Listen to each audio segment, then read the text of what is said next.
Myocardial infection examiner का most favourite topic होता है। एग्जाम कोई भी हो, नर्सिंग हो, पैरामेडिकल हो, एमबीबीएस हो या कोई भी मेडिकल कम्पिटिटिव एग्जाम हो, मायोकार्डियल इन्फेक्शन से तो क्वेश्चन बनता ही बनता है।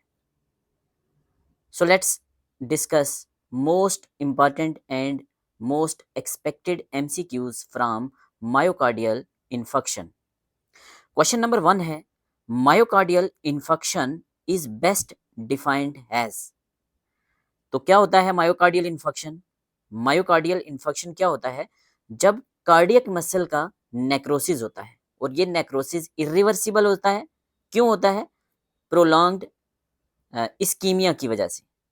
इस्कीमिया क्या होता है? लॉस ऑफ ब्लड सप्लाई किसी पर्टिकुलर जगह की। सो इसका राइट आंसर होगा B, irreversible necrosis of cardiac muscle due to prolonged ischemia. ठीक है, बी होगा इसका राइट आंसर। नेक्स्ट क्वेश्चन देखते हैं।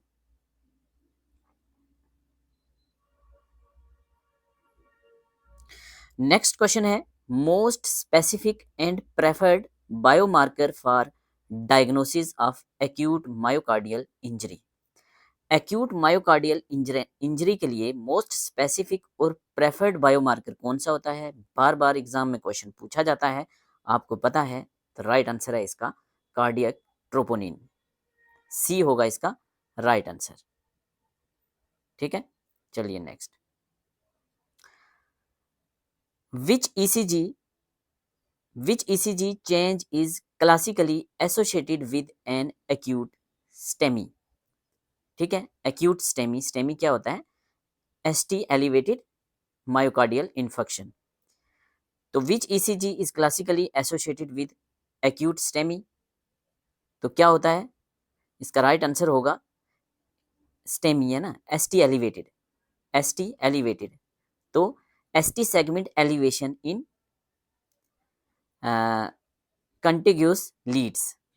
ठीक है, तो ए होगा इसका राइट आंसर। नेक्स्ट क्वेश्चन है, which coronary artery is most commonly involve in myocardial infection. तो कौन सी coronary artery most commonly involve होती है एमआई में? एमआई मींस मायोकार्डियल इन्फेक्शन में। तो कौन सी होती है? Left interior descending artery. A होगा इसका राइट आंसर। ठीक है, नेक्स्ट क्वेश्चन है, an inferior wall myocardial infection is most commonly associated with occlusion of. तो किसका ओक्लूजन होता है? राइट कोरोनरी आर्टरी का। तो बी होगा इसका right answer. Which cardiac marker rises earliest among the following after acute MI। तो acute मायोकार्डियल इन्फेक्शन के बाद कौन सा कार्डियक मार्कर जो है वो सबसे पहले राइज होता है? तो कौन सा होता है? मायोग्लोबिन। मायोग्लोबिन, सी होगा इसका right answer. Most common immediate cause of death in early horse after acute MI। acute myocardial infection के बाद अगर डेथ होती है, एक्यूट एमआई के बाद अगर डेथ होती है, तो मोस्ट इमीडिएट काज डेथ का क्या हो सकता है? तो इमीडिएट काज क्या हो सकता है? वेंट्रिकुलर एरिथीमिया। ए होगा इसका राइट आंसर। ठीक है, a patient develops sudden hypotension and a new systolic murmur a few days after MI, which complication should be strongly suspected. तो सडन हाइपोटेंशन हो रहा है, ठीक है, तो क्या होगा? Papillary muscle rupture causing acute mitral regurgitation. A होगा इसका राइट आंसर। ठीक है, next question, which investigation should be obtain rapidly in patient presenting with suspected acute coronary syndrome. तो क्या होगा इसका राइट आंसर? राइट आंसर है B, 12 lead ECG. 12 lead ECG. ठीक है, which statement correctly differentiate n STEMI from unstable angina, तो unstable angina को differentiate करता है एनस्टेमी से। क्या डिफरेंशिएट करता है?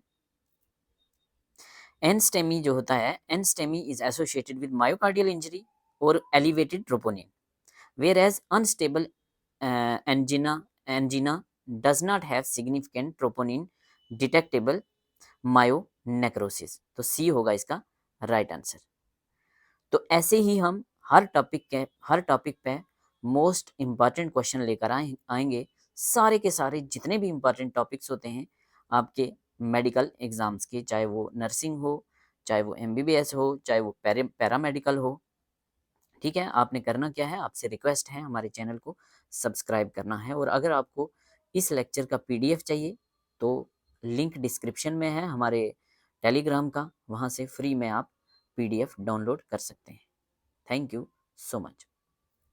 हाँ, कमेंट सेक्शन में ज़रूर बताएं आपको इनमें से कितने क्वेश्चन आते थे।